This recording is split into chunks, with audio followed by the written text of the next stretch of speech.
함께 보실 말씀 사도행전 24장 25절에서 27절 오늘까지 24장을 마무리하겠습니다. 25절에서 27절까지 우리 한 목소리로 같이습니다. 시작. 바울이 의와 절제와 장차 오는 심판을 담론하니 벨릭스가 두려워하여 대답하되 지금은 가라. 내가 틈이 있으면 너를 부르리라 하고 동시에 또 바울에게서 돈을 받을까 바라는 고려 더 자주 불러 같이 이야기하더라. 이때가 지난 후 보르기오 베스도가 벨릭스의 소임을 이어가더니 벨릭스가 유대인의 마음을 얻고자 하여 바울을 구류하여 두니라. 아멘. 감사합니다. 오직 예수님, 네, 예수님의 은혜와 평강이 넘치시기를 축원합니다. 아멘. 아멘. 네, 오늘 함께 읽으신 사도행전 24장 25절 27절 오늘 본문을 토대로 바울의 강론을 들은 벨릭스의 모습 이라는 제목으로 말씀 받겠습니다. 바울의 강론을 들은 벨릭스의 모습. 로마의 총독이었던 벨릭스. 이 사람은 더둘로의 고소 내용을 쭉 듣고 근거가 없다. 그 근거 없다는 사실을 벨릭스는 알았다는 것입니다. 그리고 또 그 정확한 판결을 위해서 천부장을 소환하고 그리고 바울을 보호했던 것을 보셨습니다. 참 여기까지 참 좋았는데요. 그리고 바울을 찾아가서 예수님 믿는 도를 잘 물었어요. 그리고 이제 사도 바울이 예수님도 복음에 대해서 벨릭스에게 선포를 했던 것이죠. 의와 그 다음에 절제와 심판에 대해서 전했습니다. 칭의에 대해서 오직 예수 그리스도를 믿는 믿음 안에서 우리가 얻게 되는 것을 전하고 그리고 절제, 거룩한 삶을 살아야 될 것들 그리고 마지막 심판 그래서 천국과 지옥에 대해서 증거하고 전했던 것입니다.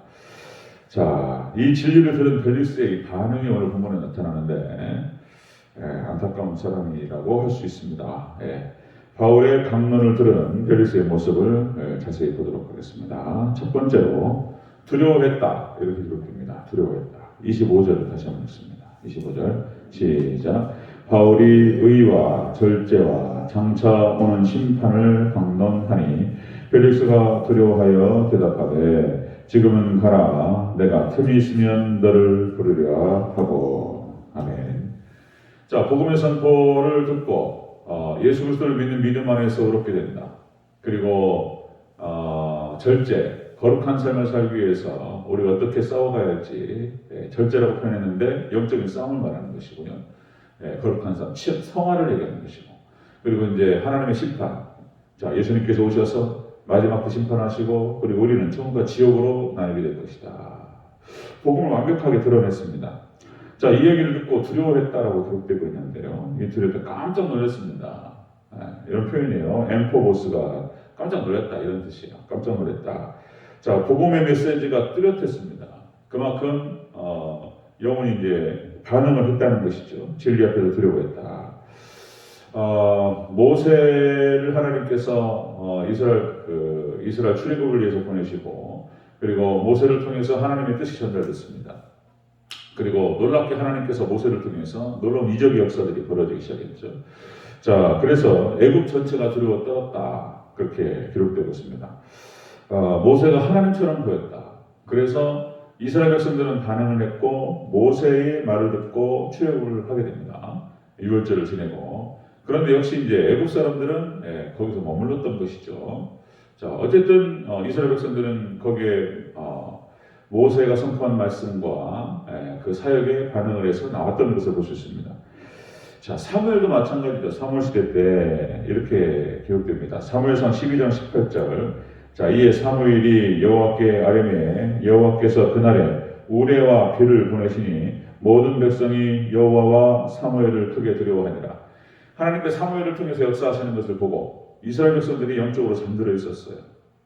그리고 이제 블레셋 속국에 들어가서 막 이렇게 이제 고통당하고. 자, 사무엘을 통해서 하나님의 역사가 나타나니까 자, 이스라엘 백성들이 두려워했다. 이런 반응이 나타났어요. 자, 사무엘 시대, 그러니까 그 사사기 사사 시대 말 막판에는 이제 그렇게 자기의 소견이 옳은 대로 행동했다 이렇게 기록됩니다. 자기 소견이 옳은 대로. 그런데 역시 사무엘을 통해서 하나님께서 역사하시는 것을 보고 이스라엘 백성들이 반응을 하고 회개했다는 거예요. 그리고 하나님께서 블레셋으로부터 사무엘을 통해서 이제 구원해내시는 그런 장면을 보게 됩니다. 자, 이 벨리스라고 하는 이 사람이 복음을 듣고 마음속에 반응은 했는데 거기서 멈춰버렸다는 것입니다. 이게 안타까운 거예요. 더 나아가지 못하고 믿음으로 더 나아가지 못하고 그 두려움에서 멈췄다는 것입니다. 자, 바울의 강론을 들은 벨리스의 모습은 그렇게 하나님의 심판을 일단 두려워하기까지 했습니다. 두려워까지 했다. 자, 두 번째 보겠습니다. 바울의 강론을 들은 벨리스의 모습. 두 번째로 바울에게서 돈을 받을까 바랬다는 것입니다. 자, 이거 26절을 같이 읽겠습니다. 26절 시작. 동시에 또 바울에게서 돈을 받을까 바라는 거로 더 자주 불러 같이 이야기하더라. 아멘. 바울에게서 무슨 돈을 받을까?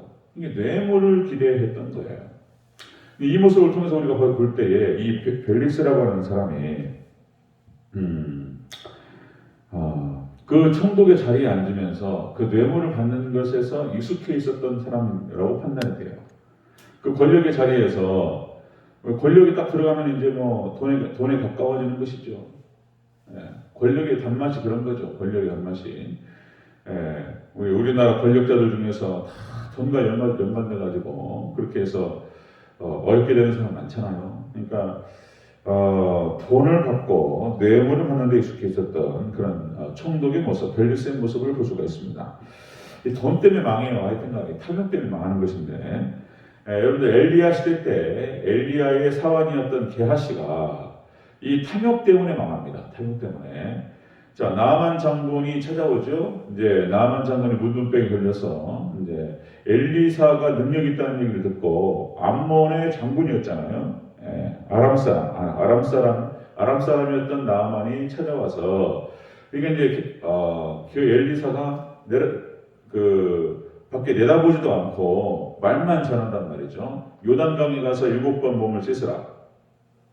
기분 나빠가지고 이 사람이 내다보지도 않고 기분 나빠 갈라다가 남한 장군의 몸종이 그게 뭐가 어렵냐. 7번 씻는 게 뭐가 어렵냐.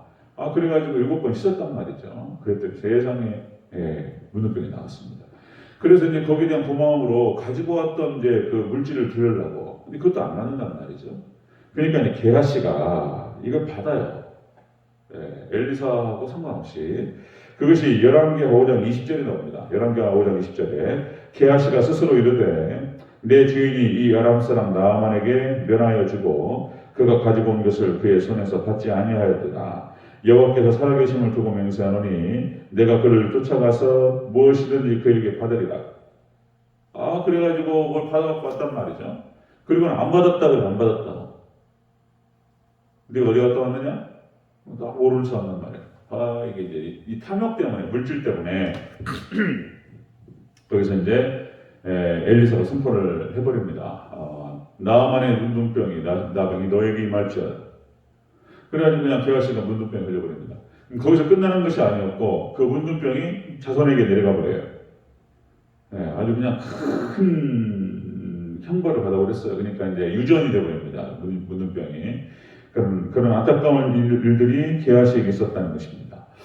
가룟 유다도 마찬가지죠. 가룟 유다도 역시 물질 때문에, 탐욕 때문에 예수님을 3년을 따라다녔는데 예수님 옆에 있으면서 예수님의 제자로서 그렇게 3년을 옆에 있었는데 안타까운 것은 뭐냐면 이 가룟 유다가 예수님을 구주로 영접하지 않았다는 거잖아요.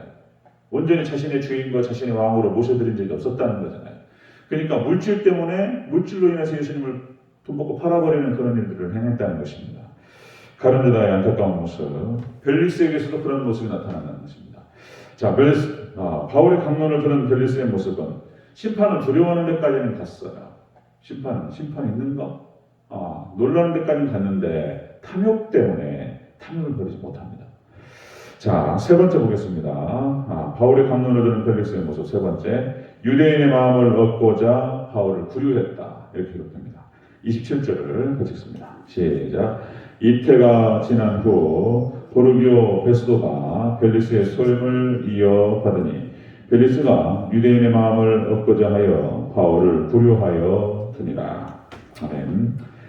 자, 유대인의 마음을 얻고자 해서 바울을 부류했다. 그러니까 이제 역시 사람을 기쁘게 하고자 하는 마음이 있었다는 것입니다. 진리가 그 죄가 있는지 없는지 객관적인 어떤 그런 판단 이것보다도 역시 유대인들이 소동을 일으키거나 분란을 일으키거나 하면은 그 지역의 총독으로서 리더십의 타격을 받는 건 사실이에요.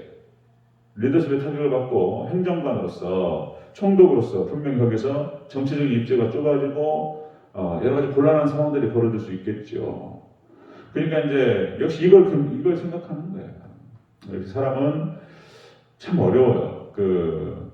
그러니까 이제 간단하게 단순하게 우리가 뭐 탐심을 멀리해야 되고 이 탐심은 우상 숭배이며 물질을 우리가 이길 수 있어야 된다 이렇게 얘기하지만 이 물질의 유혹과 그리고 세상성이라는 거죠. 세상성의 어떤 유혹과 이런 어떤 이것들을 이겨내면서 진리를 추구한다라고 하는 것은 보통 어려운 게 아닌 거예요. 웬만한 믿음이 아니면. 그래서 이것은 단순하게 이길 수 있는 것이 아니고 세상성과 물질에 대한 탐욕과 이런 것들은 정말 예수님 믿는 믿음 안에서 내가 예수님 빼고는 다 버리겠다. 오직 예수님만 내가 목숨 걸고 예수님만 쫓아가겠다. 내가 예수님과 함께 고난을 받고 예수님과 함께 영광을 받겠다. 만약 철저하게 예수님만 의지하면서 나아가는 그런 믿음이 아니면 어려워요. 이거 이기기가 어렵습니다. 근데 벨릭스는 역시 그 정도 믿음이 들어갈 수가 없었던 그런 사람이었습니다. 짧았어요. 너무나 짧았어요. 바울과의 만남이. 자, 결국은 그래서 이 세상성 때문에 역시 자신의 입장을 더 고려하는 그런 모습이 나타나는 것을 볼 수 있습니다. 앞에서 우리가 이제 헤롯도 봤는데요. 헤롯도 마찬가지입니다. 헤롯도 이제 야고보를 죽이죠.